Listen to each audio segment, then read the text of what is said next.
Okay, there we go. There We're you go. back. All right. So first off, how's everybody doing? It's your boy G, along with Alec, in the episode of 1600. Appreciate everybody for tapping back in. Make sure to subscribe to the show. You can show love to Alec Sports Report on all platforms. Right now, we're on our YouTube page fixed for the time being. So for those that are curious why you aren't able to find us on there right now, go over to our Instagram page as well as on Twitter, our X, whatever you want to call it now, to find us and keep up with everything going on still as we continue to drop as things go on. So a lot of fun things are on the way.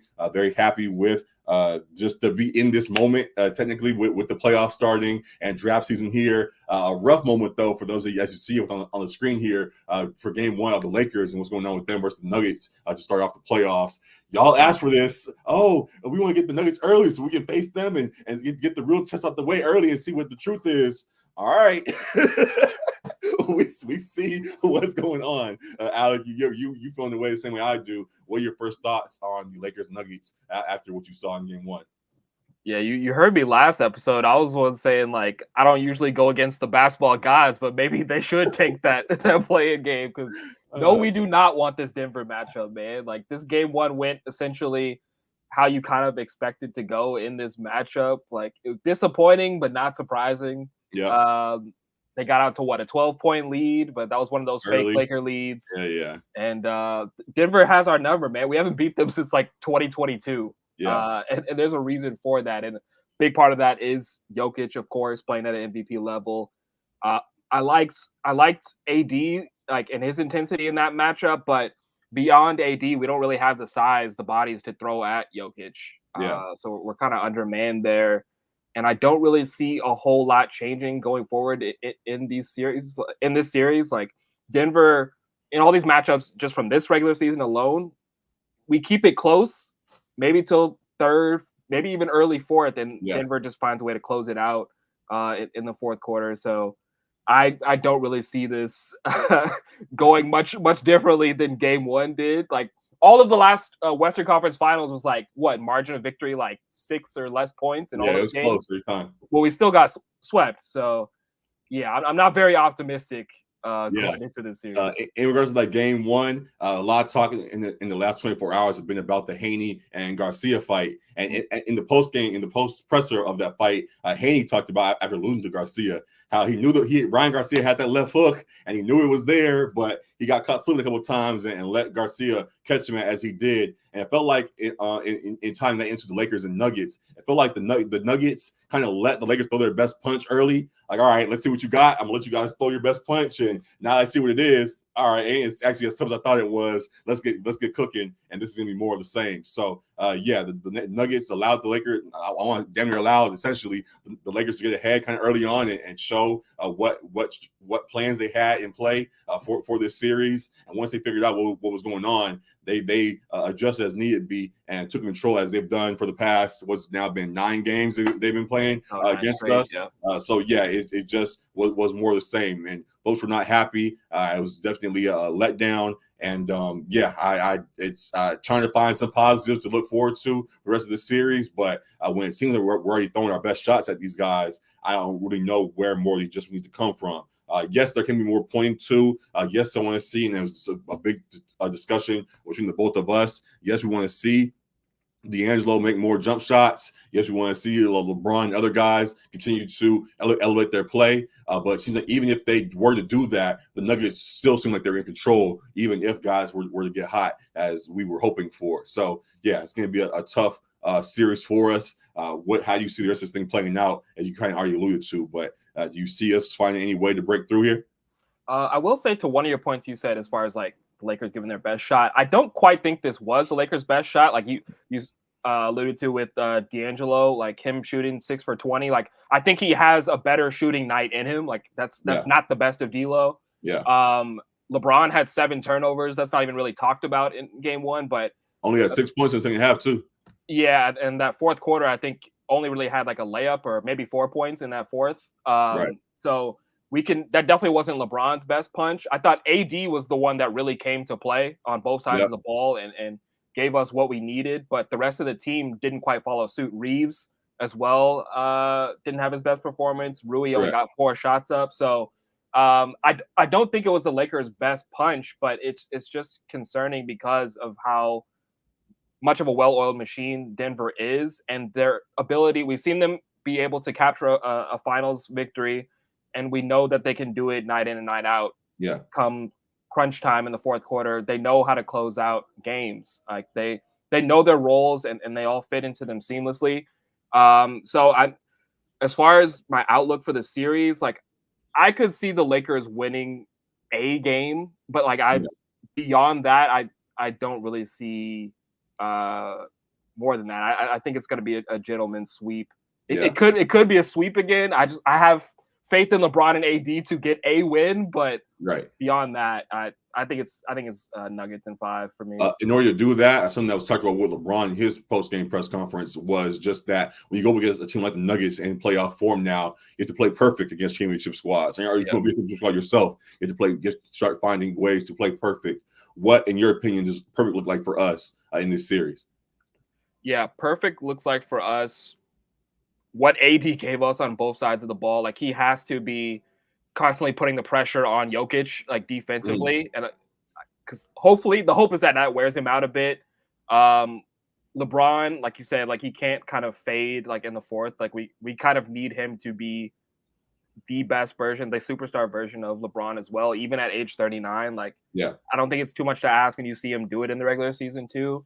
And then between Reeves and D'Lo, like we need consistency, like from those guys. Like we can't afford to have them shooting really low percentages and getting beat like defensively. Like we're gonna need the scoring output. Like I talked about when we had Matt on. Like we have those guys that occasionally can give you 20, but like we need a consistent 20, like from one of those guys. Like we can't be wondering which one is gonna kind of come through for us. Like we need somebody to step up and be that consistent third guy. Yeah. Between Reeves, Rui, D'Lo, and beyond that, taking care of the ball. Like I said, LeBron had 7 turnovers. Like we can't afford to have that against a Denver team when we need to play perfect basketball. The coaching matchup, I think guys need to get quicker hooks. Like if they're not giving the output that we need, and Ham sometimes, as we joke about, he could have his hands in his pockets a bit. So I think he needs to be quicker on the hook at times for guys. Maybe shuffling starting lineup a bit too. But yeah, I mean, it kind of sounds like we're already in like not panic mode, but already in like shuffling mode. Kind of we're already accepting our fate. We're kind of just like, all right, how can we go off? At least can we just do something? So it's going to be tough. But I definitely like all that you're saying. Two other questions I asked you. There was a game towards the end of the regular season where all of our guys played. And I think AD had 25. I think LeBron had 20 something. And then D'Lo, Reeves, and Rui all had like 17, 15, 12 in that game as well. It might be a scrub squad, but just a sense of all of our guys hitting shots as they need to. We hear about this being a make or miss league, and while there's a lot more X's and O's behind that, the shots have to fall. And there were good looks in this game that were available to us that just weren't going in the basket. So we just gotta just hope, but find ways to make sure we execute on all those opportunities, because every point counts, especially against a team like the Nuggets who will capitalize on mistakes. So, guys continue to put guys in proper position to make baskets. And defensively, where guys may be lacking, I think we do have enough bodies that can be rotated in. We may not be able to rotate in enough to be in for a long time. For example, Gabe Vincent still finding his way, but we saw at times he would switch in and play defense on Jamal Murray while his offense is still finding its way, while D'Lo is finding his way as well. But just using the guys that we have available to us, we're getting Christian Wood back in game 3, I think they said. Jared Vanderbilt may be on his way, who knows? But either way, just continue to just throw options out there. When you know you're the underdog as well, I think trying to be set on things. I think it's okay to try a little bit, or try to expand a little bit. And that was some of an issue in the regular season, because there were times we need to win games against lesser teams. And you were trying things out at times that we didn't quite need to. But now in a situation where we're all in, we're in a series against a squad who clearly has us figured out, we got to try to throw some wrinkle in there to throw them off to take advantage of. So, hoping that the shots fall at some point this series. Yeah, like you said, like perfect basketball is like the only chance they have. Yeah, But it's yeah, hard to play perfect babasketball in 4 to 7 games like correct. in a row. So Yeah, um likely the odds not in the Lakers' favor. And like there's no shame in that if they do play their best version of ball and lose. yeah. I just would like to see them play their best version of ball. I don't think it's good enough, but I'd like to see them play it. Yeah, definitely that. Also, this is somewhat joking, but he's only on the screen before I probably move over to something else. Okay. D'Lo, as a big fan of yours, as someone who's been fighting for you this whole time, the only joking critique I have, keep the mouthpiece in, keep the mouthpiece in, bruh. That's the only thing I gotta say. There are a couple times when Why's that? I just in the joking sense of there are a few times in highlights you'll watch where even a shot like this where you just tell that he was trying to, I don't know, just he What, a was bit too too relaxed on the casual? court or being Yeah. too casual and got caught slipping on defense a couple of times. Yeah. You look at him, he's chewing his mouthpiece over on the side. I'm like, bruh, just stay focused right now. You're like, lock in. Yeah. Management thrown your way. Yeah. Just stay locked in and get the job done as need be. So I think he's heard the message loud and clear, just from himself, as he knows he needs to do better. And then the noise from the outside, we can go on Twitter timelines all day long laughing at stuff with folks saying all kinds of things. So I believe he'll answer the call at some point in the series, and I'm looking forward to that. So just funny commentary about that. But beyond it, I do think these guys need to make sure they're on the P's and Q's for sure as this thing plays out. I don't think we got the D'Angelo Russell getting shots up after the game. No, not this time. like last year. Not a real picture. We got the memes of them of the edits. Okay. So there's a picture of Haney and Garcia in the boxing ring. Okay. In the background getting shots up. I was like, come on, man. Let it live.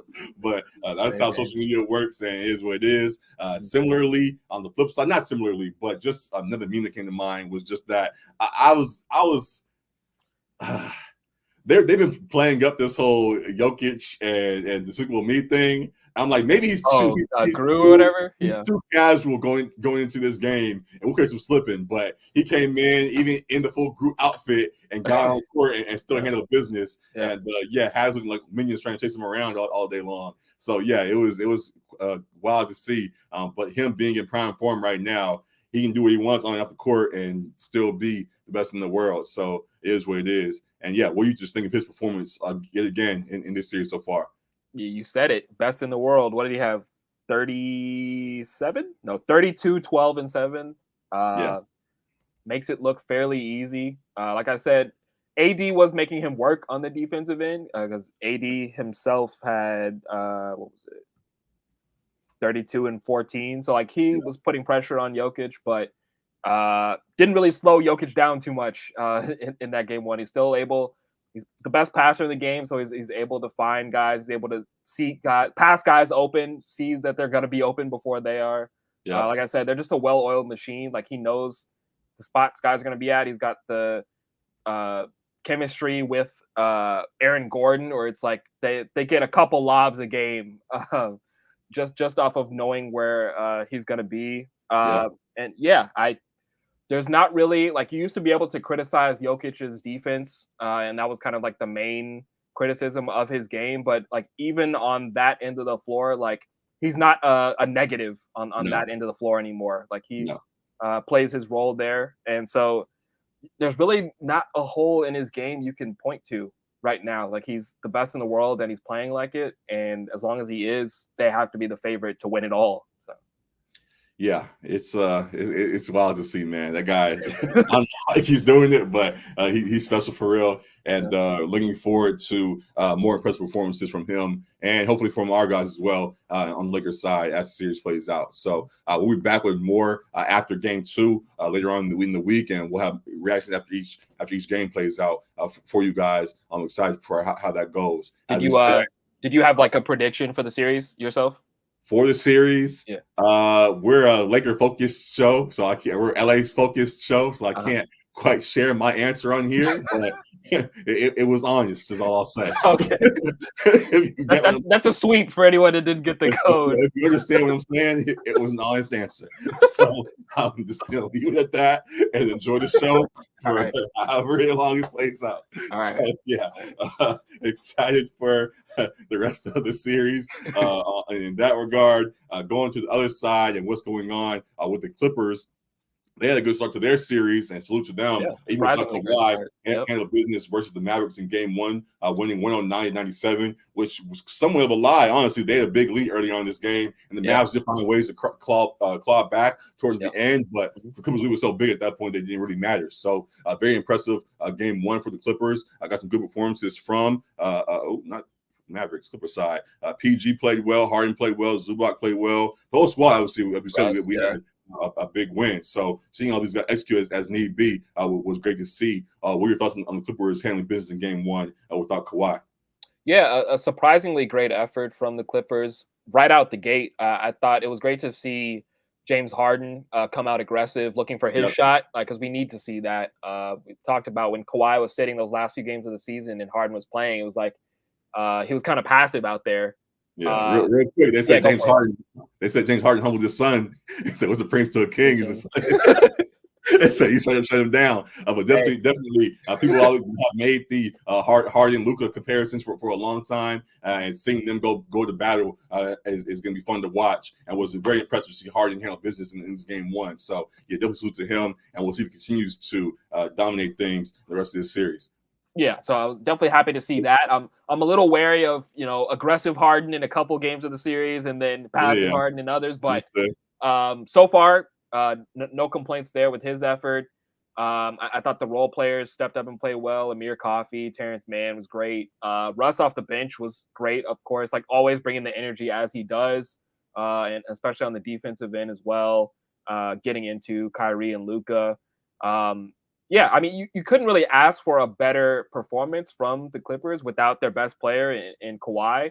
I was concerned without Kawhi that they wouldn't be able to match up with Luka and Kyrie in these Mavs, but they kind of deterred those feelings for me. I think the Mavericks, I don't expect them to shoot as poorly as they did in this game. They shot about 39% from the field, I think 30% from three. So I expect that to improve a little bit, probably like regress back to the mean. But I do think that they're a tough matchup like for each other. So like I expect a close series. I think they said that Kawhi is supposed to come back at some point in the series. He's got the knee inflammation, so they don't have a exact game yet. But with that knowledge in hand, I don't think this like the Clippers run away with this series. I think it still remains close. I think it's like the Clippers win it in 6 or 7 games though.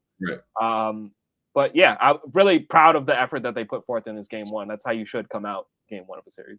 Yeah, love to see that. There were a lot of folks that flipped the script on their predictions once Kawhi was announced out, but to see the Clippers were able to hold off and have played well, very well without him once the folks back over, and excited to see how this thing continues to go. Yeah, definitely enjoy seeing everybody step up in their roles as need be right now. And I think they're a squad that just has the Mavs, that has the right counters to what the Mavs have to throw out there. The Mavs are a very talented team that took kind of a lot of folks by storm over the last couple of months as they really found their footing. Post trade deadline, once they put a lot of pieces together with Gafford being added to the mix, PJ Washington, and all of that, and really show they could be really got on a tear after that. But the Clippers show that they have the pieces that can combat whatever the Mavs have thrown at them. I think it'll be a lot of that the rest of the way. So it might end up being a coaching battle for between these two, and I trust Ty Lue to make the right adjustments to keep the Clippers ahead in that run. So yeah, I love what I see him so far, and excited to see how this thing continues. So good stuff on that front. Any further thought on what you saw so far? Yeah, I like your point about the coaching battle and with Ty Lue. I think a lot of credit should go his way too, just with how they came out. I thought the game plan was sound in terms of the way they were guarding Kyrie and Luka, face guarding them for a lot of the time and fighting over screens, not letting them come off and get clean looks from three, making them work for their buckets, and basically putting the pressure on the other guys to have to beat them. Because after Kyrie and Luka, they don't have a whole lot of offensive threats. It's a lot of specialists they have, a lot of role guys that play a specific role, but aren't the guys that are going to put a whole lot of pressure on you getting 20-plus points a game. So I like that the game plan that Ty Lue set forth and the Clippers' execution on that end. And then also a shout out to Zubac. I don't think I mentioned him, but he had 20 and 15 himself. And it was really solid down there in the post. Got Gafford in early foul trouble and was pretty dominant there on the offensive glass. So yeah, great effort, and I'm hoping for a great series. Yeah, gonna be a very fun series. You already said your prediction, Clippers in 6 or 7. You said it's gonna be a long one. I had a similar thought. I had Clippers in 6, with or without Kawhi, I would say with Kawhi. Now without Kawhi, I still can say that I view it that way. Seeing how they handle Game 1, and hopefully it plays out that as such. And similar with the Lakers, we'll be back after each game to have our breakdowns as it plays out. Looking forward to see how this thing continues on. So good stuff in that regard. Excuse me, I'm cooking up here, but very, very excited for how these players are playing out. Mm-hmm. Well, on the topic of the Clippers right now, though, real quick, we got an announcement last couple of days that Blake Griffin is going to be retiring, and want to give a salute to him. While bringing him up, I just wanted to ask you: is he the GOAT in-game dunker to you? There's a lot of folks talking about Hall of Fame and all of that, and that's surely its own discussion. But we know of him to be a high flyer and the leader of Lob City. Is he the GOAT in-game dunker to you as he prepares to end his career? I'd say he have to be for our era. I don't want to disrespect like other eras, because there was that like Dominique, who's like the human highlight reel and that kind of thing. So Dominique, Jordan, of course. There's been great, of course, Jordan. Yeah, but there's been great in-game dunkers from other eras too. But yeah, I think Blake has to be there. Shout out Shannon Brown as well as the Laker.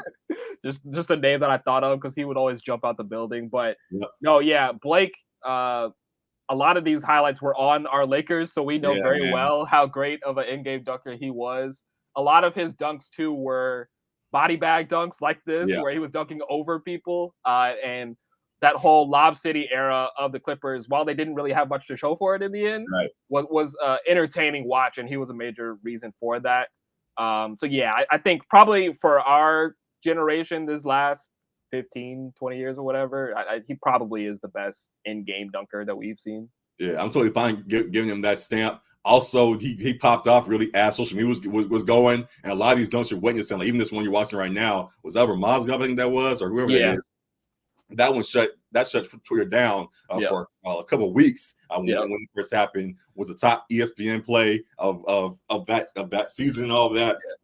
They turned it into a verb. You got Mozgoved. Yeah. Exactly. All of it. So very impressive. And love watching him play, and great career.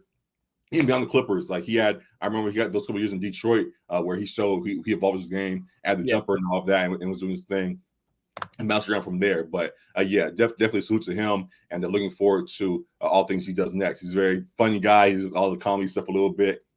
He's always on shows, having a good time. People are talking about Hall of Fame. Very possible if he gets in there. Looking forward to his speech. But either way, he will for sure be remembered here in LA for all he provided for us. So, is Blake Griffin a Hall of Famer?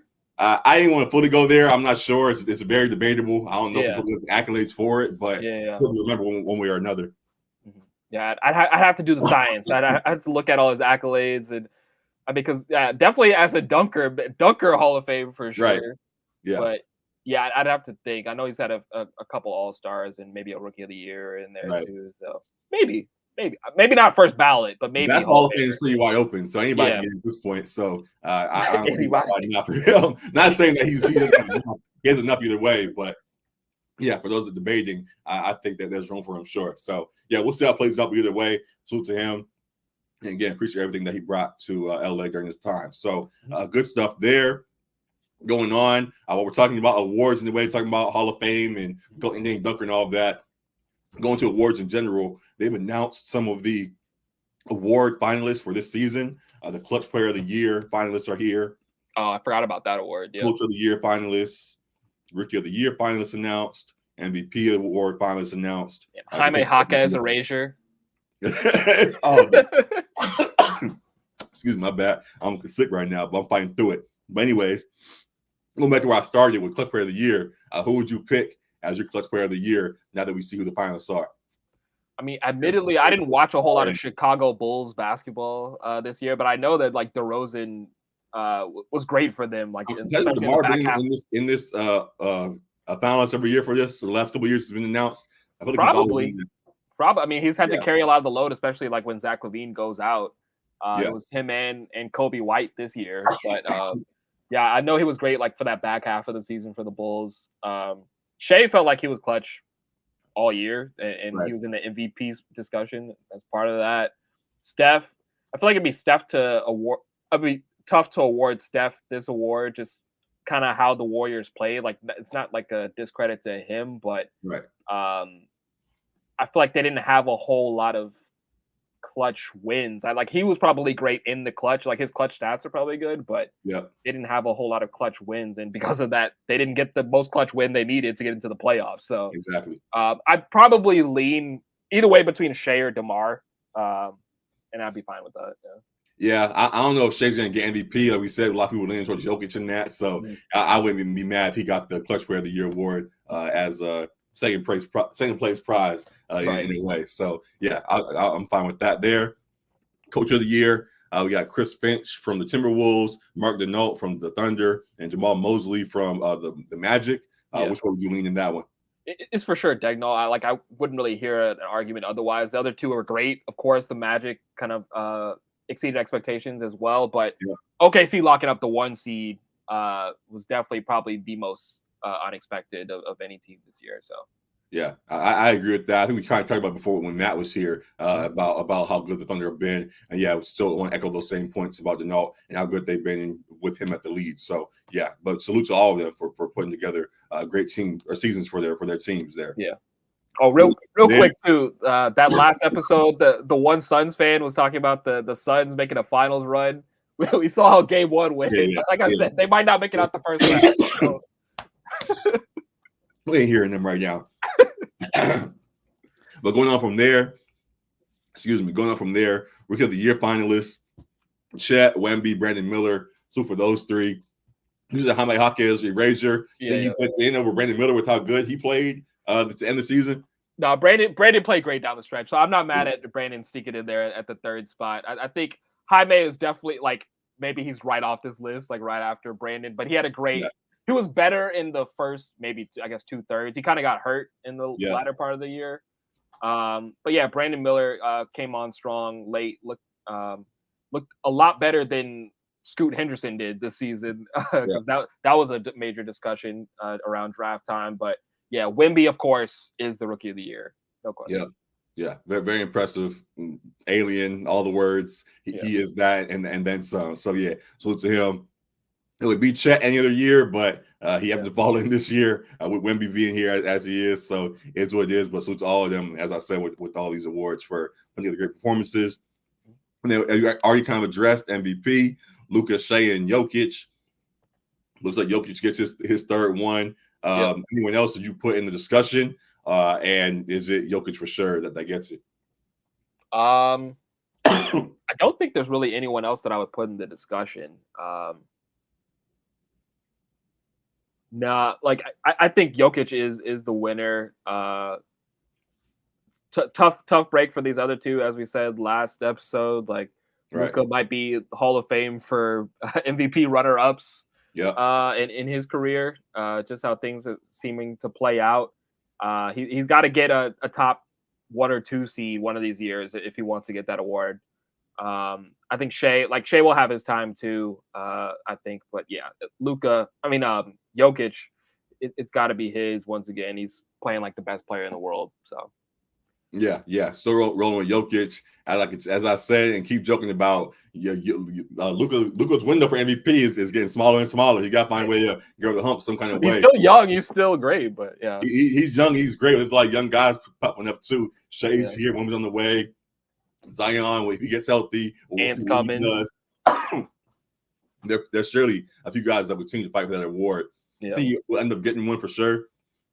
But it's as funny as people keep on saying it's going to be his year. Somebody pops up every year. We say that and takes it away from him. So we'll see when it comes. But for right now, getting in the mix and salute to Jokic for getting his third one. I will go ahead. I will throw one name in there. Not that he would legitimately be considered, but the way Jalen Brunson balled out this year, man, he deserves some recognition. Yeah. I think he was at 28, 6 and 4 or something like that. Absolutely.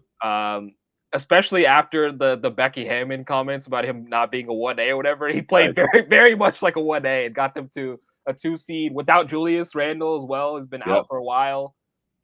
Since they made that OG trade, they've been really good when OG is playing, and they got a chance to advance against a Sixers team with Embiid back. But yeah, I just wanted to give him a little bit of credit there because the Knicks in the 2 seed, it's been a minute since they've been that high in the standings as well too. And he's the reason for that. Salute to the third option, man. He's a great player. Great player. yeah. What would Dinwiddie do if he was leading these Knicks? Dinwiddie would have them in the play-in, man. Oh my gosh. I'll leave it at that. The last one is Defensive Player of the Year. Bam, Wemby, and Gobert. I think Gobert gets it again, but anyway, Wemby or Bam steals it from him. No. I think it's got to be Rudy. First ballot. Yeah. Unfortunately, this man will get in first ballot Hall of Fame because that'll be like his 4th Defensive Player of the Year. Yep. I think this year it's well deserved too. Like there's maybe 1 or 2 that were a bit questionable to me, but this one's well deserved. Timberwolves been the best defense in the league pretty much all season, and he's been the anchor of that. Wemby will have his time. In Bam, like we talked about Luka for MVP, he's kind of the runner-up Defensive Player of the Year every year kind of thing. But yeah, it's got to be Rudy this year. Whatever, man. Leave me alone. Gosh, I'm cooked right now. But I think he played 13 minutes, 0 points. Whatever. Yeah, whatever. Against the Nuggets in game 1. That was the past, man. Don't worry about it. But anyways, salute to Gobert for what he's doing. I do think he gets it again. And yeah, excited to see how the Timberwolves continue to carry on in these playoffs. Had a great game 1 versus the Suns.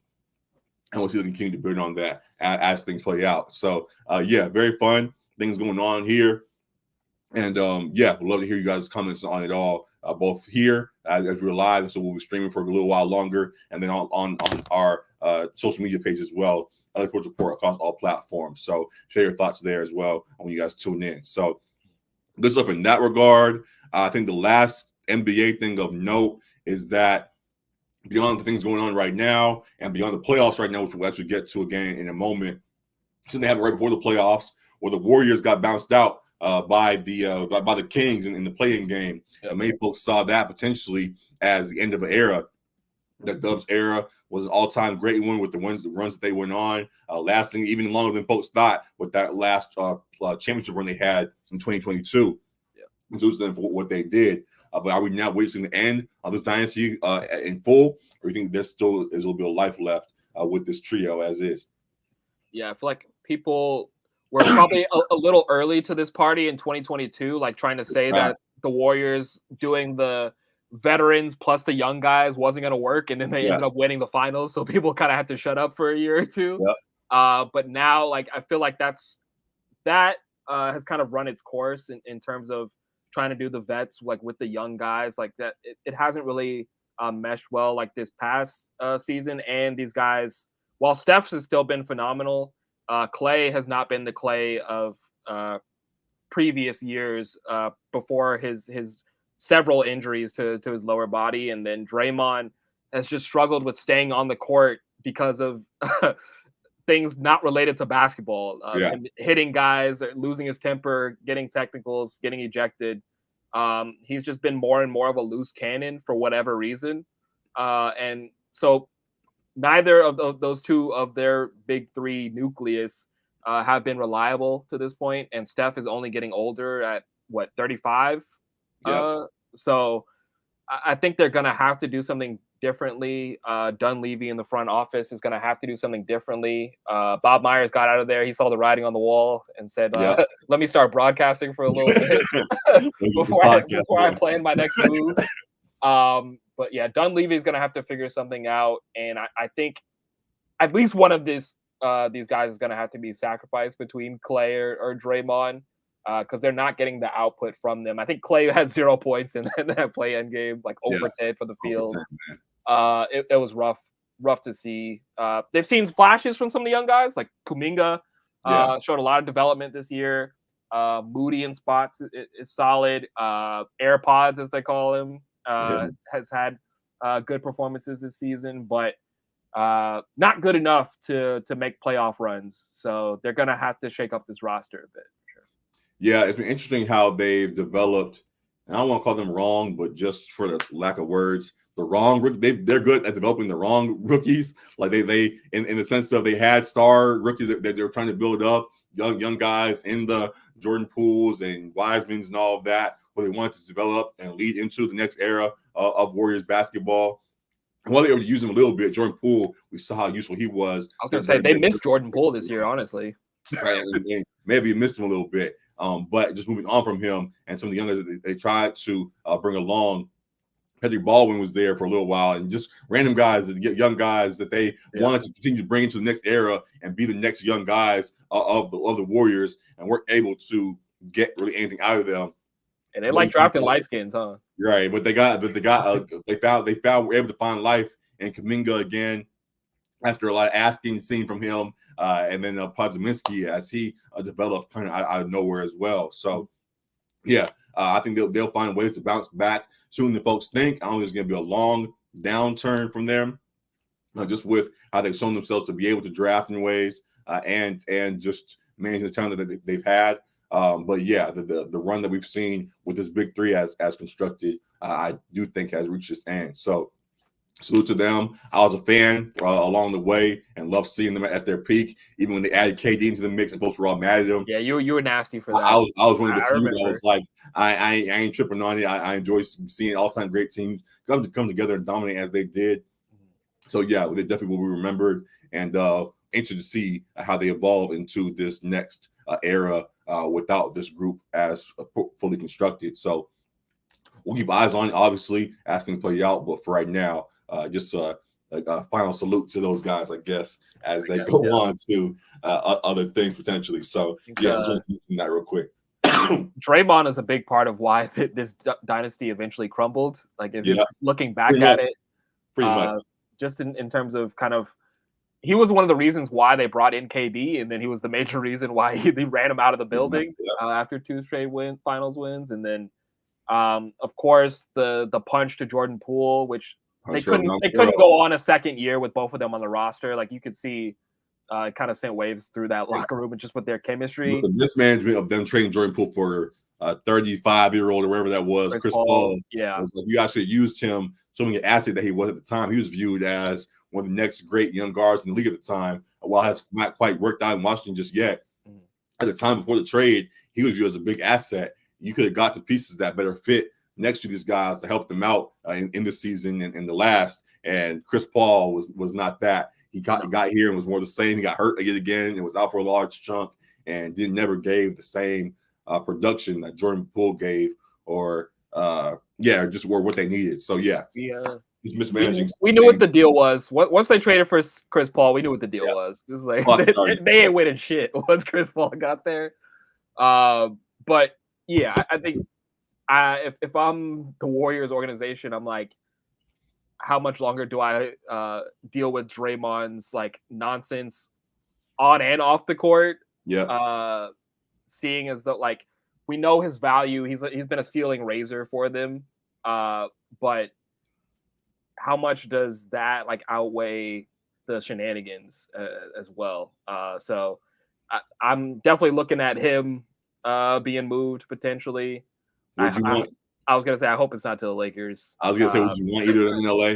So no. Clay would work. Like if he can just shoot 35% from 3, that would be fine. Because of course, as long as LeBron's there, like if LeBron is the nucleus of the team, like you got to put shooters around him. So if Clay can be a shooter once again, then yeah.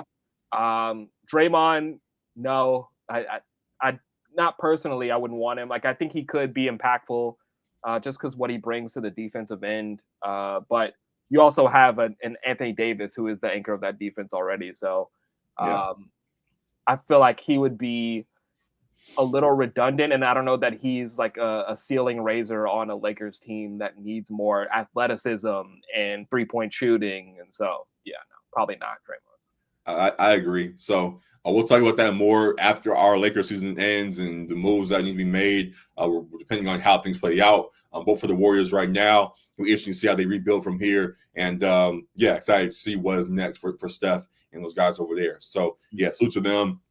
Any comments we're here for, and we'll see you guys further on LA Sports Report when you guys tune in there. So that was the last big thing NBA wise I want to talk about. A quick note we can do. We can go to the rest of the league real quick. We got a comment that says Anthony Edwards is a superstar, winning games in the playoffs, and James Wiseman from the same class can't even get to the starting lineup. Wild stuff. Very true. Seeing how that draft played out. To me at the time, I tried to justify why they went and got James Wiseman because it seemed like they needed a big at the time to go along this core of Steph, Clay, and Draymond. So it made sense to me. So seeing how things played out after that, they should have took the best talent that they knew was going to be there in either LaMelo. Should have took LaMelo. Yeah, LaMelo was the pick, but yeah.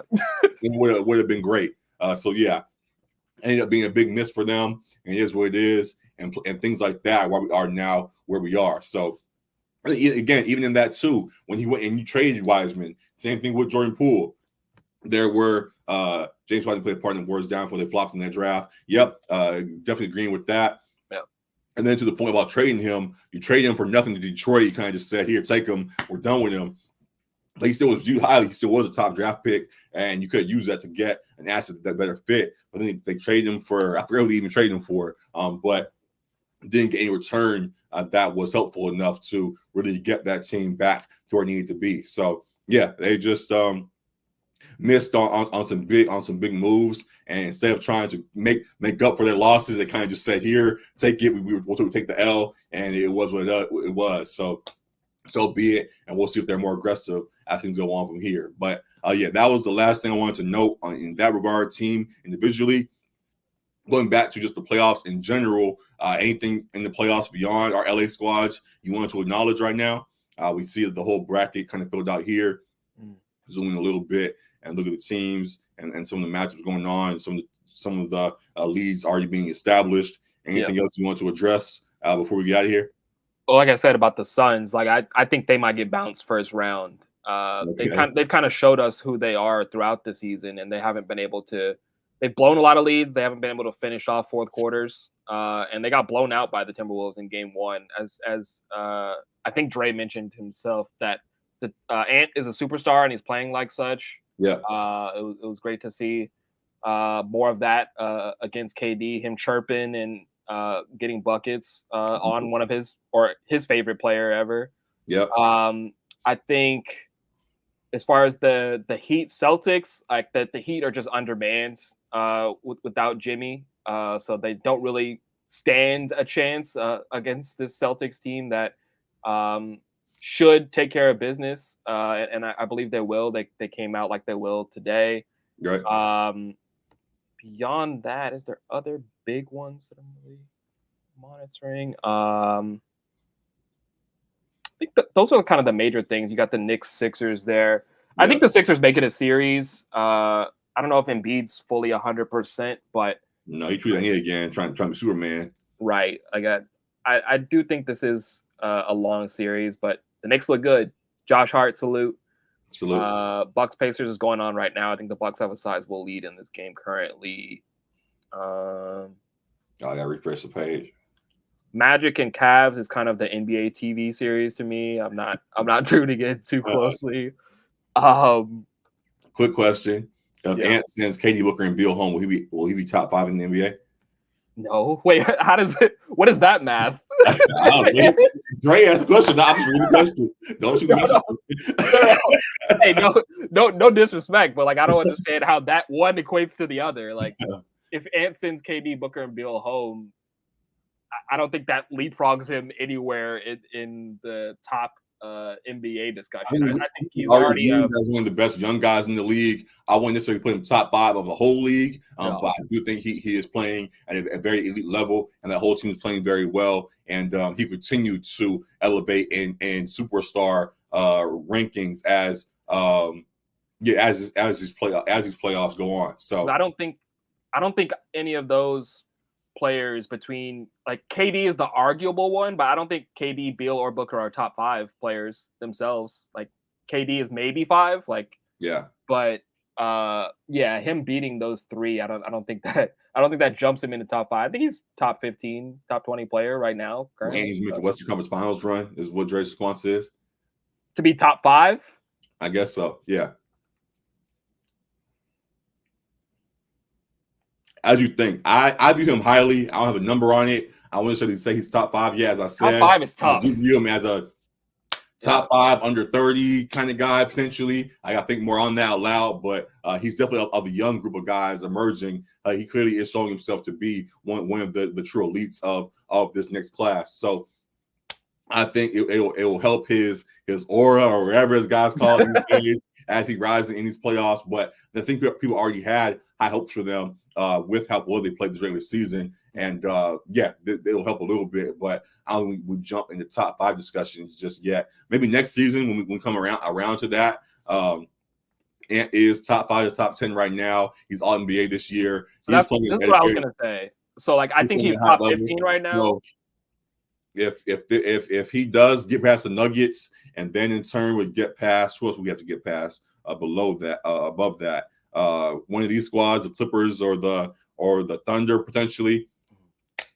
I'll rock with you. I know they're kind of laughing at it and calling it first take math and all of that, but I'll rock with you and say that I can see him being somewhere around top 5 if he does make a run that he appears to be capable of right now. So yeah, I'm rolling with you, Dre. I'm rolling with you.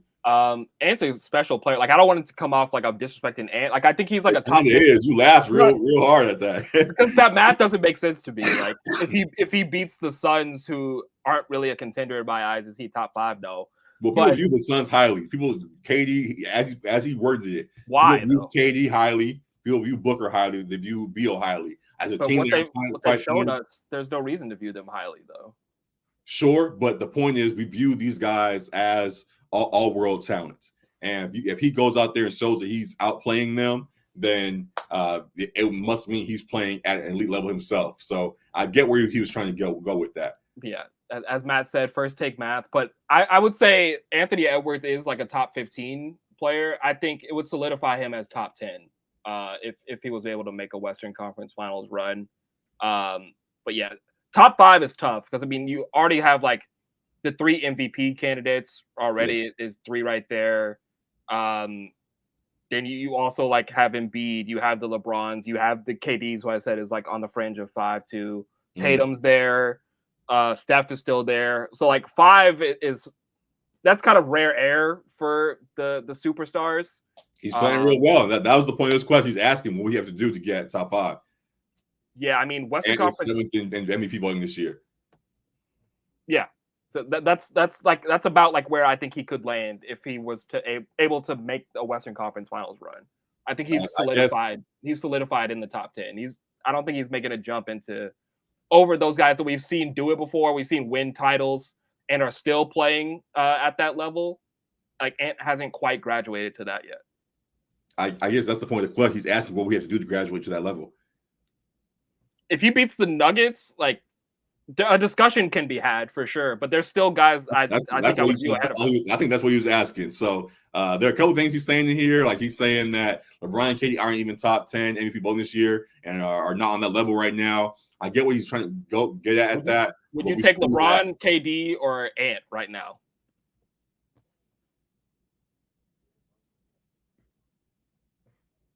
I think it's a discussion. I don't think there's a clear answer to that. Yes, we know what LeBron and KD have been their whole careers. But you're saying right now, I think Ant's playing enough to be a discussion. Yeah, I'm saying right now. You may. My point is, you still may take LeBron and KD in that, but Ant asking that question is not just like a blasphemous, like an immediate. Like I didn't say it was blasphemous. I'm just saying, who would you take right now? I don't have a clear answer to that. That's what I'm saying. I'm saying you think about it, which is the point to him. Like he's up there with them is what he's pointing to. In a playoff series, if I'm having to choose between any of those players, I'm taking LeBron first. I'm probably taking KD second, and I'm taking Ant third. I don't think they're like huge gaps, but we've seen these guys do it for years, and we see them still playing at that level right now too. Ant's not even playing like at their level yet either. Like he's just off of it right now, is what I would say. I get you. I get what Dre's trying to say as well. So I ain't mad at the questions as y'all are. So we'll see what runs they make as these series continue to play out, and if he continues to climb the rankings as things go on, then Dre can come back and talk his stuff a little bit. But for right now, we'll see how things go. But yeah, just good stuff there. Beyond the Timberwolves, Dre kind of pulling other series. Anything else? Last minute comment you want to make about the playoffs? No, I'm interested in the Pelicans Thunder, just to see how that goes. Because I mean, it's a young squad in the Thunder, but they locked up that 1 seed and have been playing great basketball. So, Pels without Zion, BI is gonna have to be a major factor there. They're gonna need CJ McCollum to play better than he has recently. Right. But interested in how that series goes. But yeah, I don't feel like I see many beyond Celtics. Heat, like I don't see a whole lot of blowouts. Like I think these are good matchups we got. So I'm interested to see how they play out for sure. Yeah, very much so. So excited for the rest of these playoffs. Going to give you a lot of good stuff. Keep bringing your questions and all of that to the show. Definitely love engagement with all. Definitely good stuff there. Appreciate you, Dre, for your questions there. And we'll be back as these things play out the rest of the playoffs. So good stuff in that regard. Going to the NFL real quick. Not a lot of news Rams-wise, but going to the Chargers. One thing that caught my attention was Coach Harbaugh got tagged this week. He got a tattoo commemorating his championship run with the Michigan Wolverines last season. At the end with 15-0 tagged on his arm to honor a bet that he had made with his team prior to the season that they were able to bring to life and hold the trophy at the end of the year. So salute to them again for what they did. My question to you, Alec, is if you had to get a tattoo to commemorate any of your favorite teams of the past, what team and what year would that be?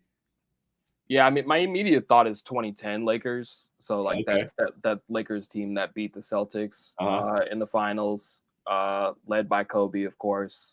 I don't know like what the actual tat would be though. Like that's what I was like trying to figure out.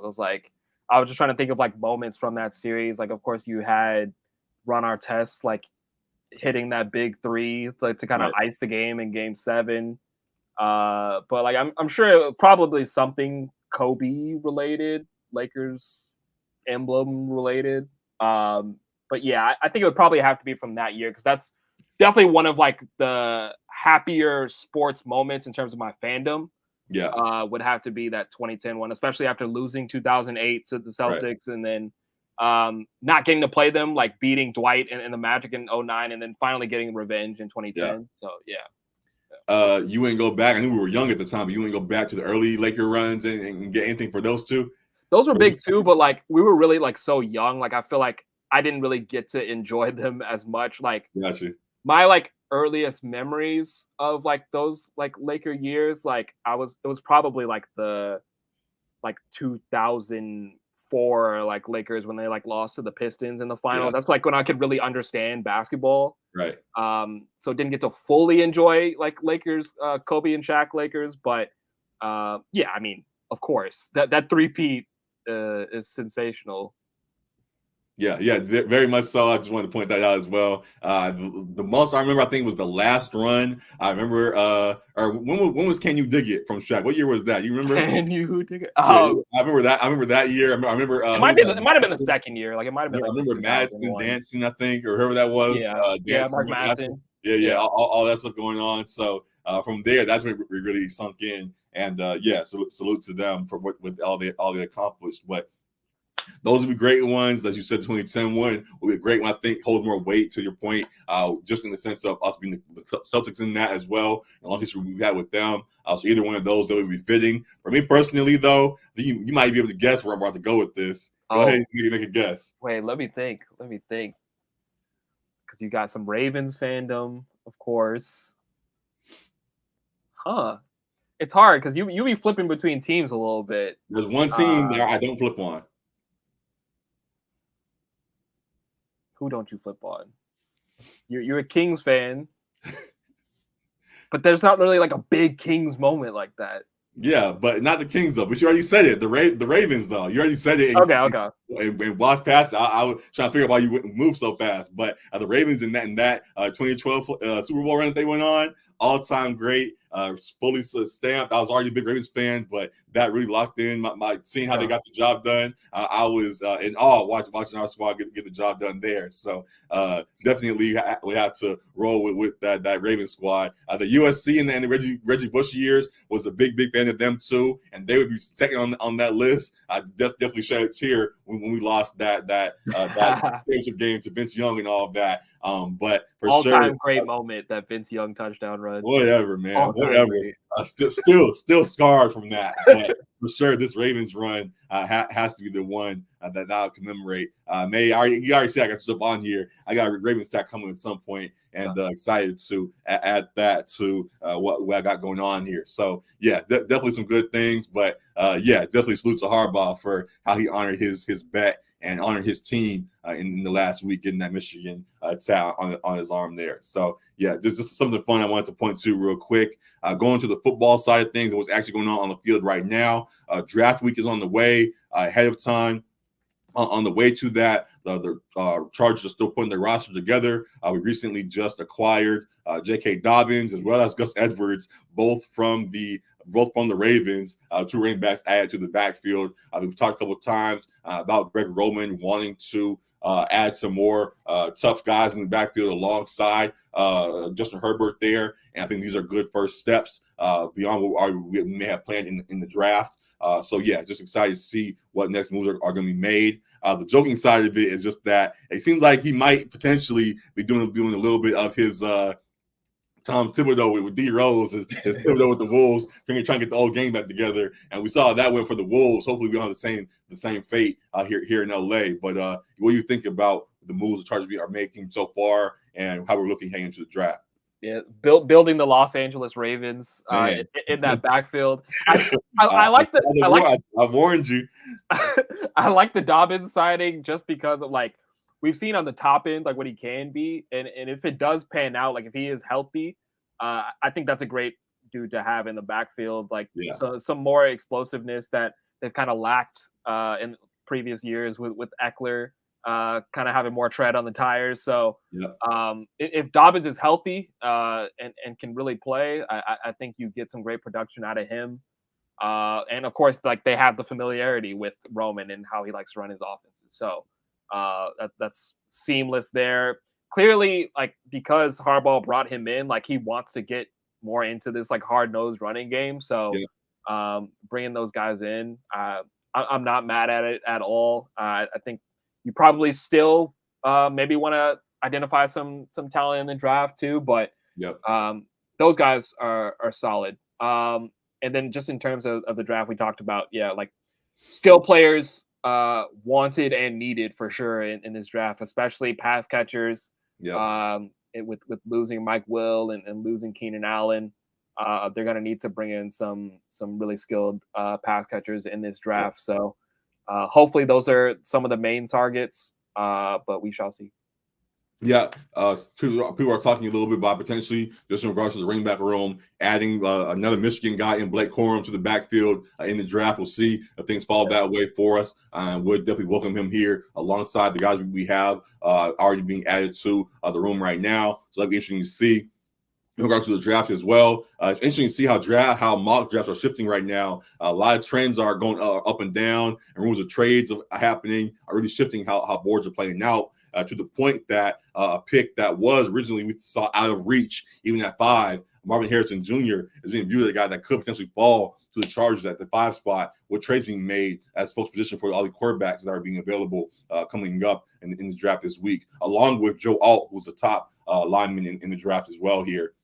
So we'll see how that goes. Excuse me, my bad. Just what you think of Marvin Harris potentially falling all the way up to us at 5? And is there any thought about potentially taking the linemen still at 5 and drafting the receivers later? What did Rob Pelinka call it? KCP, manna from heaven? If Marvin Harrison fell to the Chargers, it should be ecstatic. Because this guy was talked about arguably first overall pick at points too. But we know how there can be smoke and mirrors and things shuffle. And he could still end up being the first guy off the board somehow. So we'll see how things land. But if he landed with the Chargers, I think that'd be a home run for them, because they sorely need pass catchers, as I said, and they need a wide receiver 1 and 2 because Yep. they got Josh Palmer leading that unit right now. So, yeah, that would be a huge get if they were able to get Marvin Harrison Jr. And again, there's no thought of even if Marvin Harrison falls, I think we all agree that we take him. But if Malik Neighbors is there, or if Rome Odunze is there, but as well as Joe Alt, who's a top lineman, supposed to be may view as a top level lineman potentially of the next era. Was there any thought still of taking him at that spot and getting receivers later with how stacked this receiver class is appearing to be? So I'm not as familiar with Joel. Is he more like pass protection or like run blocking? So. Yeah. Okay. Pass pro. Yeah. I mean, because it would make sense to me if they are really leaning into like the run blocking and the run scheme with Greg Roman to maybe go Joe Alt. But I think they need the pass catchers. Like this is kind of the what was it, like Penei Sewell versus Jamar Chase debate. Very like, much so. So I feel like I would lean with the pass catcher over the lineman if I'm the Chargers, just because of how much that is a position of need. They brought in was it Jonah Jackson as well too from Detroit to help show up that offensive line. So you already have made some additions there. So I think me personally, I would go with the pass catcher. I think the receivers around Herbert are more essential than the linemen. Though the linemen are obviously very important, having guys that Herbert can turn to, especially with how depleted the room has become with our receivers, I think wanting to shore that up with a guy like Marvin Harrison, I think is the right way to go in that, as great as a guy like Joe Alt can be. Similarly, while there is a very deep receiver class, I think there's some good linemen that can be found later on in the draft as well that can be added still to go alongside what we have on that front line while keeping all world talent at Marvin Harrison on the outside too. So yeah, that's where I would go. I view it similarly with Malik Neighbors and Rome Odunze. Actually, I would take those three before I take Joe. And they have somehow those, we're obviously sitting at 5, so they're not all going to go. But if somehow we just hypothetically they all went, I would take him before the next crop of guys in that group. So we'll see if they have the same thought. We'll talk more about it as things play out and we get closer to draft day, which is coming up at the end of this week. It'll be a fun thing to keep an eye on as this week goes on. So just throw it out there. Go ahead. Real quick, I mixed up my LA teams because Jonah Jackson went to the Rams, but as far as O-line versus pass catcher, it'd still be pass catcher for me. What his offense needs. You got to take advantage of what Justin Herbert can provide you as well too. Yeah. And while you need to protect him, like you need him to stay upright. Correct. You need guys that also can create separation, so like that he has guys to throw to as well. So we weren't really seeing that a whole lot from what's his name? Is it Thornton? The rookie? I'm blanking on the rookie wide receiver that had some struggles for the Chargers. Quentin Johnston?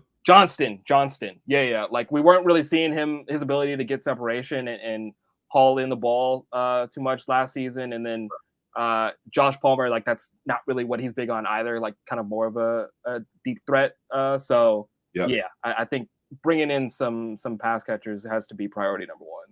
Absolutely. So as I said, we'll talk about that more as things play out. Very excited for it. And for right now, that was the one NFL talk I wanted to just address real quick as news is continuing to come out with the mock drafts shifting daily pretty much as we get closer to it. So good stuff there. Anything else you wanted to address real quick before we get out of here? Just Dodgers. But not NFL. Watched the game today. They closed up the series with the Mets, I believe. Got the 10-0 victory. And Ohtani himself broke some history in that game, hit a home run, which had him surpass Hideki Matsui for most home runs hit by a Japanese-born player with 176. So I know that was huge for him. Hideki was one of his heroes growing up as a baseball fan and young player. So I know that was huge for him. We saw him smile bigger than I've seen him smile in a minute once he did that. So that was big for him and the Dodgers. But the Dodgers as a whole have been struggling a bit. You see them at 13-11. they got off to a hot start, but have cooled off a little bit, and a major reason for that has been the bottom of the order between Chris Taylor, Gavin Lux, Kike Hernandez, James Outman, all those guys hitting 200 or below. I think Chris Taylor's at not even 100. So it's been rough for that bottom of the order. They brought up one of the AAA players who hit his first home run today in this game as well. But they got to figure out that bottom of the order because they've really been struggling there, and it's been a real sore spot for them. The pitching has been solid. Glass now today through 8 shutout innings, 10 Ks, and looked great today. A bounce back from last game where he struggled a bit. So I'm not too worried about the starting pitching. We got guys on the horizon. Walker Buehler coming back shortly. But yeah, that bottom part of the order, as far as the bats, we're gonna need a little bit of a spark there because they haven't really been holding up their end of the bargain. Mookie's been great. Ohtani's been great. Freddie's been all right. He hasn't been as great as he usually has been, but still atop the NL West. I just would like to see them put together a better stretch over these next couple of weeks. I think they're like 3-7 in the last 10. So, got it. I've been sick, as you guys can kind of tell, so I haven't got a chance to really watch things closely as I said I would. But I've been seeing before and hear you guys' comments about it, and hoping that they really hit their stride in the next coming months. So, yeah, keep an eye on that as that plays out. Any other storyline baseball-wise you want to address? I think the Shohei stuff is starting to pass by. Anything else Dodger-wise you're looking at beyond what you're saying about them at the bottom of the lineup there? Anything else you're looking at right now? No, I think that's the main thing in regards to the Dodgers. Other storylines, I believe the Yankees have been off to a really hot start too with their new look lineup and adding Juan Soto, so they're looking like cream of the crop in the AL. We say that every year they start off hot and then they're like the best team, and then at the end of the year they end up losing before they even get to the usual thing. At times, but I think Soto has been huge for them, both offensively and defensively. They look like a re-energized team there with him in the lineup, so that's been big for them. The Astros at 7-16 has been a shock to me, and I haven't watched them a whole lot, so I don't know what the main issue is. Maybe it's the starting pitching. Braves once again atop the NL, and that's pretty much it. No other real major storylines going on right now. For sure. So, yeah, good stuff to pay attention to for the moment. We'll see what else is going on here. They're the Cowboys. Don't let Soto fool you. That's what I thought. I could have swore. No. Matt is a Red Sox. Matt is a Red Sox. I know Matt's a Red Sox guy. So that's got bias all over. There's some hate in there for sure. I heard stories of the Yankees always being good and then falling short. So we'll see if they can shed the Cowboy allegations at the end of the year. So, yeah, we'll certainly be keeping eyes on that. But yeah, just excited for things and keeping up with it this year as really things get rolling here. So good stuff in that regard. Now we can end, as I've been coughing all episode. We just got hoop grids and stuff out the way and call it a day. Let's see what the grids are today. The grid itself: Raptors, Jazz, Knicks, 12 seasons in the NBA, 15 assists in a game, regular season, and 400 assists in the season. The I called game is this picture here, which we'll zoom into a little bit. Knicks Rockets from the mid 2000s, late 2000s. Melo sitting in there and all of that. We'll come back to that. And then the connections is still loading, and we'll come back to it. But hoop of the grid or the I call game. The grid or the I call game. We do that first as this loads. Which one you want to do? We can do I call game first. Yeah. All right. So I call game, as I said, the Knicks and Rockets. I think that's Melo right there in the Knicks jersey. So this is somewhere late 2010. Joakim Noah too. Somewhere in there, right? Yeah. So yeah. First off, obviously, he was there till like 2015 or something. Yeah. Knicks. The coaches. For the year. Who else is on the floor? Noah, maybe JR potentially. That looks like Ryan Anderson for the Rockets. Ryan Anderson, most likely. Some Corey Brewer. maybe like This 20, is like 2012, 2013. one of the last mellow years. Yeah, like somewhere in there. Try like 2013, maybe.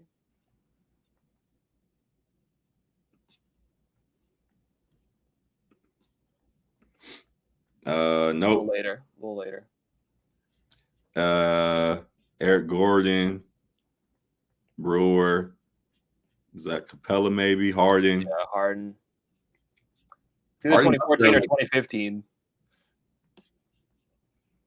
What were you saying about Harden? Oh no, yeah, no. I saw this arrow. I thought it was the other way. It's this arrow down here. So yeah, 2015 sounds. 2016. Dang. Oh wow. Okay. All right. So I ain't know how late he was there. So yeah, that is it.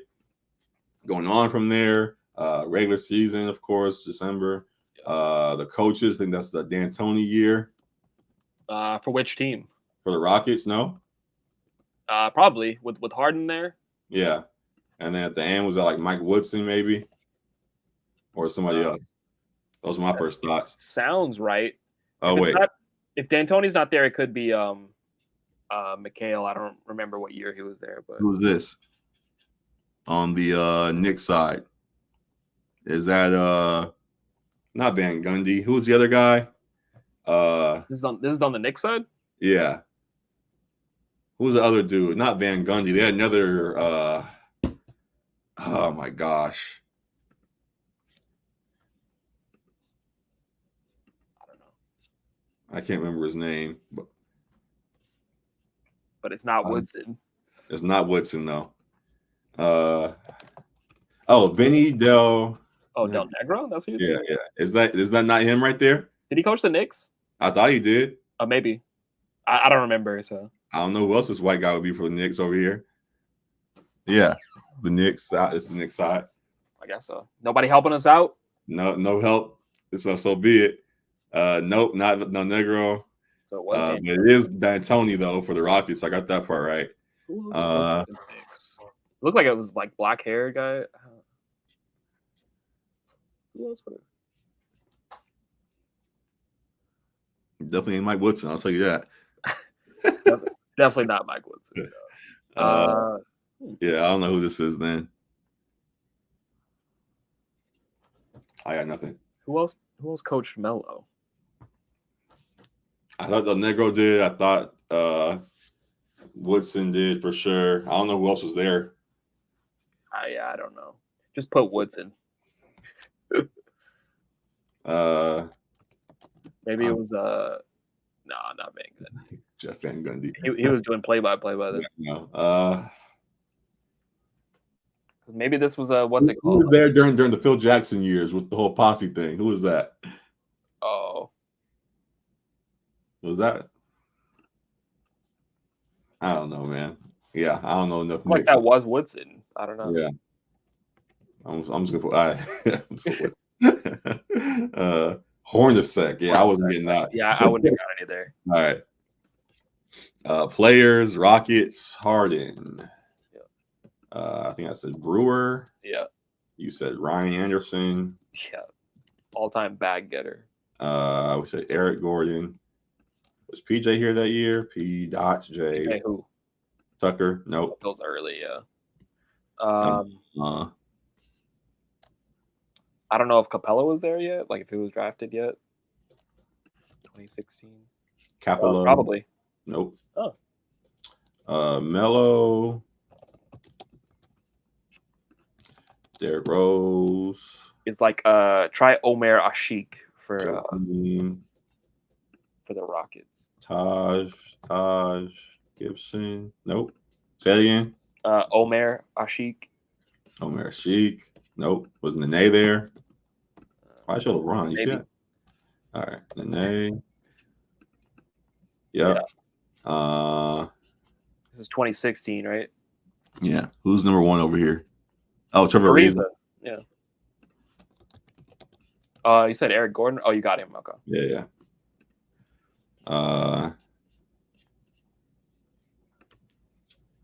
Who's this? Damn, Dame's got 33 at the half. Damn. Shout out Glorilla.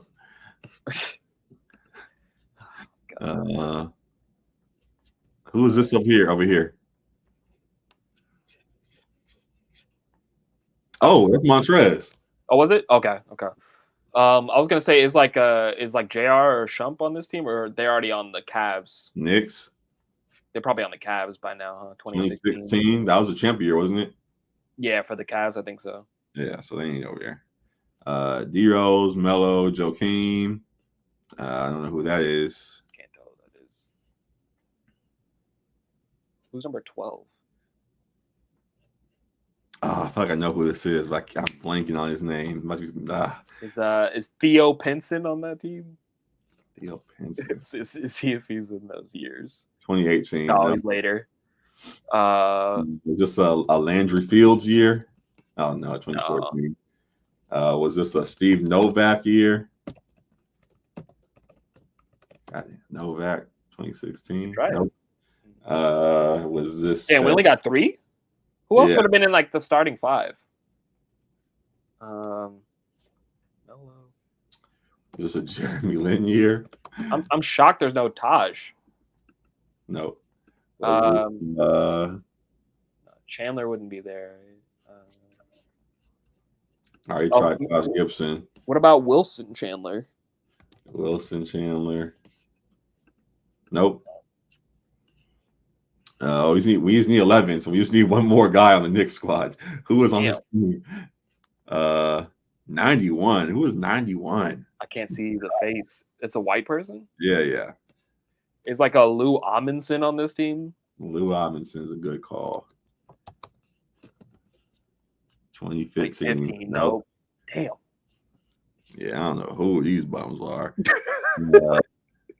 Nick's been sorry for a minute. Was Ntilikina on here? Was that the first Frank Ntilikina year? Nope, it was right after that. Frankie Smokes. Was Rodney Hood on this team? One of your go-tos right there. Yeah. Rodney Hood. Dang, you can't get one guy on this team? Or one more guy on this team? Let's just say J.R. Smith. Like maybe they got traded there. I don't even remember. J.R. Smith or Shump.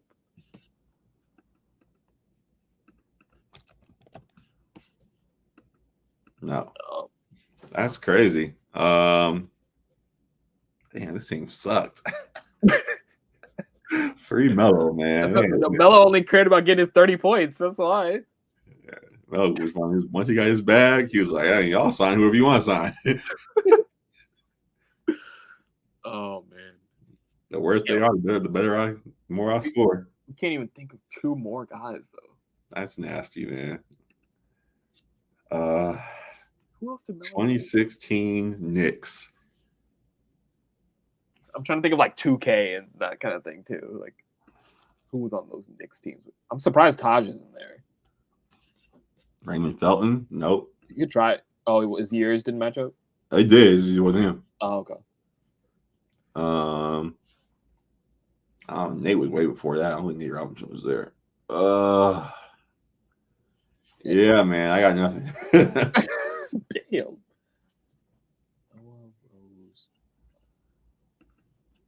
What about like a Bargnani or who wasn't there like another guy Gallinari?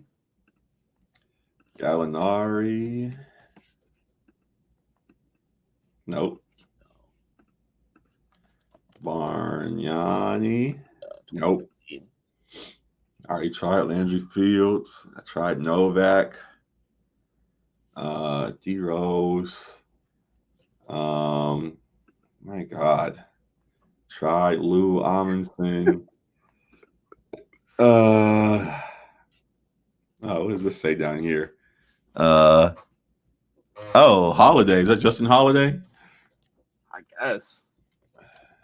He played everywhere. Damn, I didn't realize he was in the league since 2012. Yeah. We'll take that. So that's 11. Let's do it. Let's do it. Just submit. Let's see these players. Sasha was there. Woody Hernangomez. Maurice. All right. Who was that white dude? I've never seen that man in my life. Nuggets. They had Melo and Hell, dog. this? Mindaugas Guzman. Who they had my God playing with, man? Who is this? Lance Thomas. All right, Hernan Gomez. Okay. Maurice Ndur. What? Yeah, Brandon man. Jennings. Come I don't even on, really remember. come on. Sam We want- Decker. Okay. Oh, Melo, man. He got the whole cut.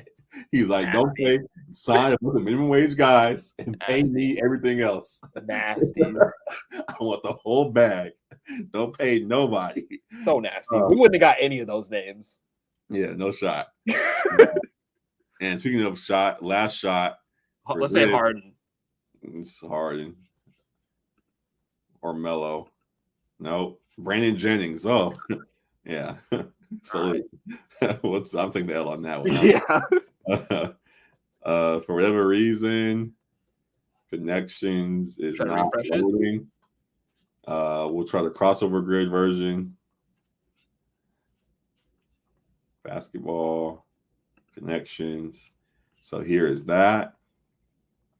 I think we know all these names. I'm gonna show the pictures instead. Maybe not. Crossover grid got some updating to do. So instead, we'll just go over the hoop grids real quick. Hoop grid, we see who the grid is. Well, I read it out before. We'll go ahead and start. Any thoughts already for any of these? Raptors, 12 seasons. Is that 12 seasons with the Raptors? No, just 12 12 more seasons. seasons. Like Marc Gasol. Yeah. Yeah. 15 assists in the game. Also might be Marc Gasol. He passed a lot. Lowry, maybe. Lowry. Anybody else? Did TJ Ford somehow get that a while ago? He was on the Raptors? Wasn't he? Yeah, I remember him on the Bucks. Yeah. Hey, 1.6. That's 400 assists in a season. Good pull. 400 assists in a season. 400 assists in a season. Van Vliet, I'm sure, got that recently. That's like 5 assists a game. Van Vliet, Lowry. Yeah. I don't think Vince Carter passed that much. Jose Calderon. Jose Calderon's a good pull. Jose's a good pull. Bang.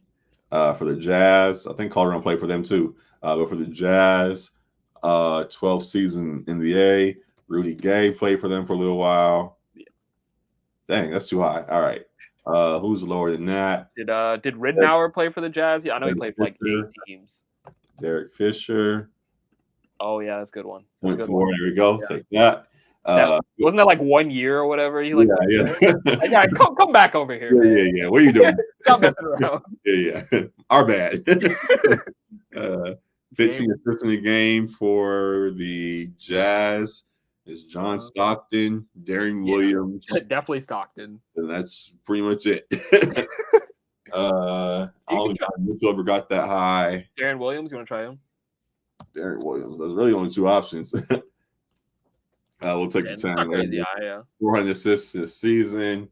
Who are their point guards right now? Colin Sexton might have got that. Clarkson. Clarkson might have got that 1 year. Who are their other guards over there? They got a bunch of young guys. It doesn't have to just be guards either. Like Gordon Hayward, probably. Gordon Hayward might have got it. Did Karolinko ever get that? I don't know if he was a big assist guy, but maybe. 400 assists in a season? No. Yeah, try Hayward. Gordon. Where's the percentage? Oh, okay. You got it. Just take it. Knicks, here we go again. 12 seasons in the NBA. Is that thing still there? Did I have it? Oh, no. I was going to reference back to some of them players. What's his name? Did Phil Jackson play that long? Huh? Did Phil Jackson play that long? Phil Jackson might have. Yeah, he played 13. Exactly. Yeah, 12. Like that. 15 assists in the game. Low key, Brandon Jennings had some crazy stats individually at one. Yeah, definitely a scorer. Okay, damn, 0.3. 400 assists in a season. Brunson, Starks way back in the day. Definitely. Mark Jackson got it. Definitely. D Rose at some point got it. Yeah. Who else has been over there?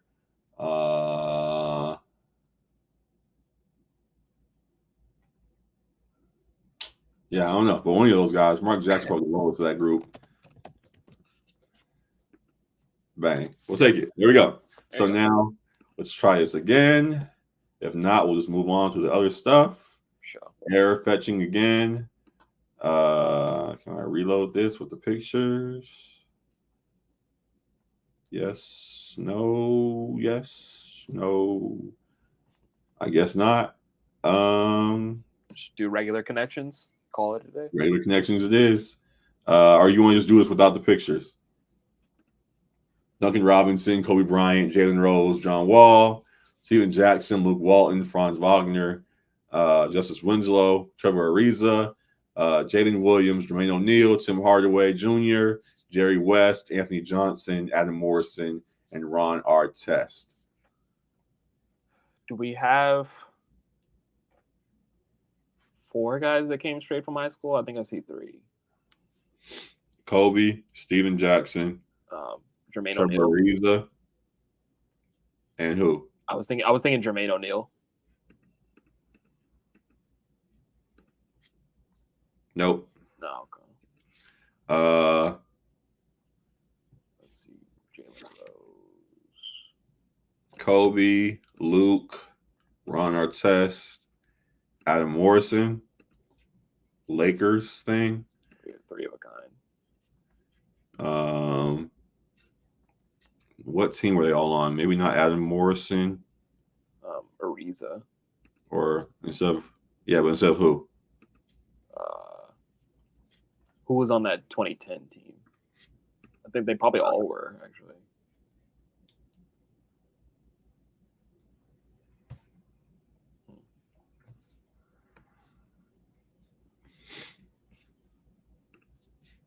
Real quick. Jalen, Justice, and John, Jay, like the last time. No, because there's a couple more J names. All right.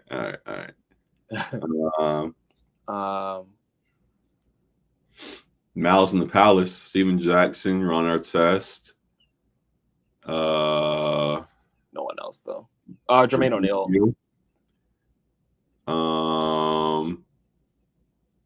Anthony Johnson, maybe. I don't know who that is. There you go. Who is it? What is it? Yeah, Malice at the Palace. Suspended after Malice in the Palace. There we go. All right. Tim Hardaway Jr. would be paired with. I was thinking because there's a few players here that have family members that played. Luke Walton. Yeah. Kobe too. Wagner. Kobe too with Jelly Bean Joe. Okay, but we saw that with Kobe there, or maybe Kobe's the odd man out. I mean, no, but there we had Luke and Kobe, and it was one man out. So I don't know. We picked the one. It was like Kobe, Luke, Ron Artest, and Trevor Ariza, and it still was one away. So now if it's Kobe, Luke, and these two, how would it be these two if the other group was one away? You get what I'm saying? Oh yeah, wait, what was it? When was one away? It was like Kobe, Luke, Ron Artest, and Adam Morrison. Adam Morrison. So Ron Artest is out. So now it's Kobe, Luke, Adam Morrison, and Trevor Ariza. You can do that. There we go. Yeah. 2008 Lakers. Okay. So now from here we got 2 more: Duncan Robinson, Jalen Rose. Jalen. What pick in the draft were a couple of these guys? Yeah, I don't want the NBA draft for real. What? What? No, so I was thinking which. You want a hint? Which Jalen Williams is that? Is that J Dub or is that? Are they both spelled the same way? No, one has a Y in it. Oh. I don't remember which is which. Though. Oh, I think the other one is JY. The other guy is JYL. Okay. So I think this is the good Jalen Williams. Yeah. Okay. So I was thinking maybe something like number 2 picks or something, or lottery picks or something, but possibly. Also, isn't Jalen Williams left-handed? No, I don't think so. Oh, he's not? I thought he was. Well, never mind. I don't think so. Isn't Jalen Rose left-handed also? Jalen Rose is, yeah. Jalen Rose, Justin Winslow's left-handed. I was gonna say Jalen Williams, but I guess not. John Wall is, so maybe he is, and I just don't know. No, one away though, and we got 2 guesses left. We can use it. We haven't used any hints yet. What was the one I was gonna say? I was gonna say like lottery picks. Duncan, Justice. Duncan ain't no lottery. I was gonna say John Wall, Franz. John Wall went to Kentucky. Justice Winslow went to Kentucky or Duke. No, never mind. We can use a hint though. Big hint. Your call. Red or blue? Blue. Blue, big hint. Where you go? Oh, Michigan. Oh, okay. Duncan. Jalen Rose. Tim Hardaway Jr., right? Yeah, Franz. Oops. And then would it be Duncan? Is that Duncan? Justice was Duke. Oh, yeah. John Wall, Kentucky. Jerry West, I don't remember actually where he went to school. We had 2 guesses, so it's either Duncan or Jerry. Duncan was undrafted, so I don't remember where he went. But yeah, you could try Duncan. And then the other group would be all J's again, like I was trying to do earlier. Hey, I'm just saying. Yeah, but there was more than 4 J's. That's what I was like. Yeah, it happened. There we go. And then this. I say it's all J's. I don't know what else the tie it would be. Let's see it.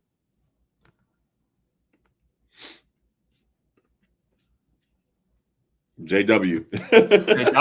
JW. There you go. All right. So I'm sick as a dog. I keep rubbing my eyes and coughing and stuff. We'll get out of here.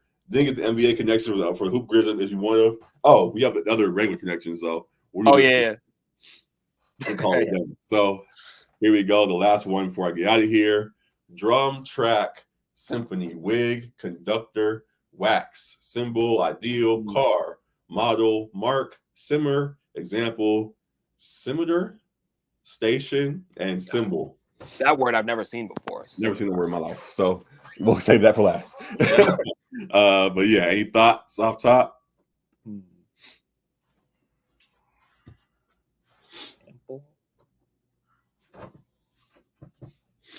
Drum, track, conductor. I feel like there was a lot of music ones. Symbol or drum, like track. Drum, conductor, symphony, symbol.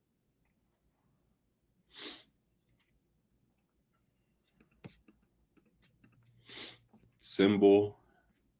That's a different model. Example. Mark.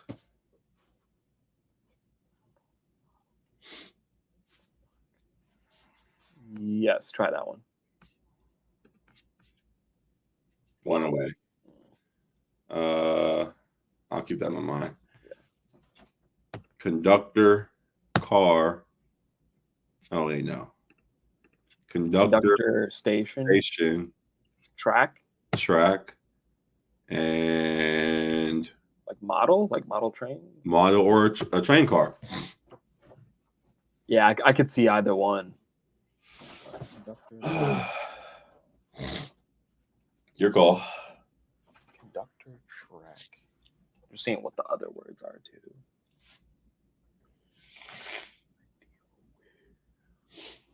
Huh.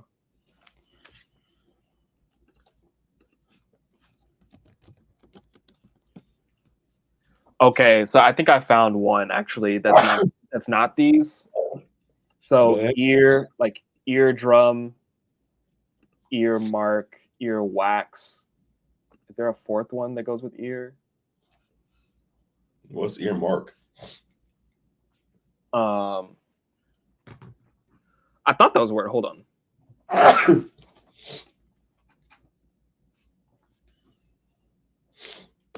Ear mark. Yeah, like to designate. All right, mark. What's the last one? What else would go with ear? I have no idea what scimitar. I'm gonna just look up what scimitar is, just so we.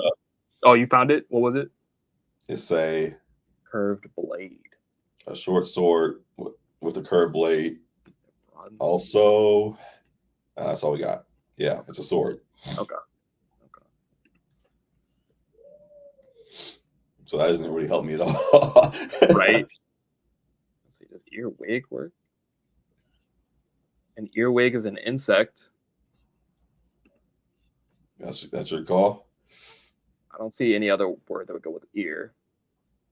I'm gonna shoot my shot with that. Bang. Ear. There you go. So now, conductor, symphony, symbol, track. But we also said track could maybe go with the other one too. What about like? I liked the one year that you were on too, the first one, or it was like conductor, it was like car, station, track, and then one of these gets swapped out.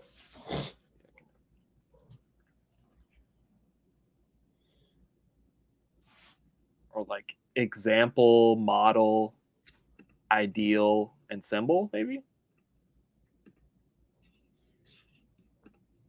The SY symbol, yeah. Bang. There you go. So then symphony symbol goes together for sure. What does scimitar go with? You said that was a sword, right? That's all that show has. They didn't really give me any other definition. Well, symphony, symbol, scimitar, and simmer are all sim. I'm rolling. Yep. Yeah. Track, car, station. Yeah, that's just like the train. Yeah. There we go. Yeah. We will take it. And with that, I'm out of here for the day. I can't breathe up here. But great stuff. We appreciate y'all for tuning in. Show love. Subscribe to the show. Alex Wood Support on YouTube will be up again, hopefully in the very near future, shortly. But for now, follow us on IG. Follow 6300 on all platforms. And we'll be back in a couple of days following the next Clipper game to react to the Clipper game and Laker game, get you ready for the NFL draft, talk to some more Dodgers, and all of that. That's going to be on the way. So a lot of good stuff. Even at 6 as I am, live stream like this, I can get up for you guys. So I'll still be around however I can. And I appreciate you guys for tapping in and bearing with me today. So appreciate y'all. Any last words from you, Alec? Nah. That'll do it. I'll see you again real soon. Thank you for tuning in. Subscribe to the show and all that. And yeah, man, we out of here. Appreciate y'all, man. Peace. Deuces. Ooh, I cannot breathe. My